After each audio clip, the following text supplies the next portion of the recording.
All right, let's talk Thunder. Of course, Shea's been fantastic. He had 35 in a double overtime game against the Thunder and 55 in his game against the Indiana Pacers, the game 8 of the NBA Finals, basically. Started off slow against the Thunder, but then really picked it up in the second half, especially in those overtimes and in that fourth quarter. But honestly, I don't really want to talk about Shea. I want to talk about everybody else on the Thunder. Chet Holmgren was fantastic in that Rockets game, was in that Pacers game, honestly looked like a whole 180.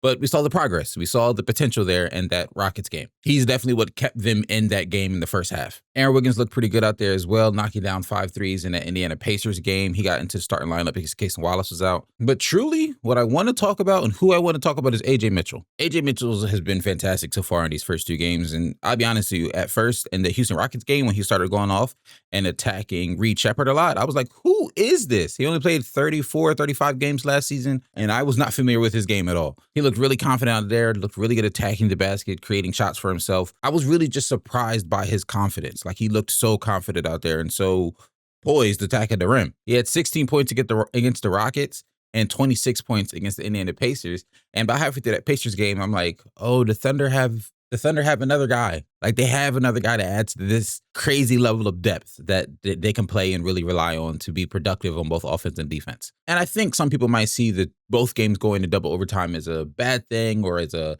they aren't closing out games well thing. You got to remember J-Dub's still not playing. So that's a big piece of their offense and defense missing, honest with you. It's another reliable ball handler who can create his own shot, someone else who can handle the ball and not have all the pressure be on Shea. And although they are missing him, and although both those games did go into double overtime, they won. And that's the whole purpose of going out there. They won both of those games. I do want to see Lu Dort find his shot. It's looking like the Lu Dort from a couple of years ago right now, not necessarily the Lu Dort from just last season. He was 0 for 8 from 3 against the Rockets and 1 for 4 from 3 against the Indiana Pacers. That's not who Lu Dort was last season.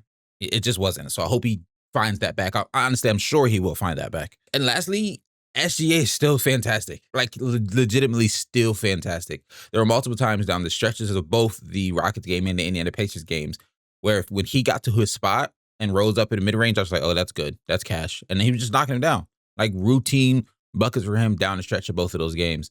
It's not breaking news, but yes, the Thunder are still fantastic.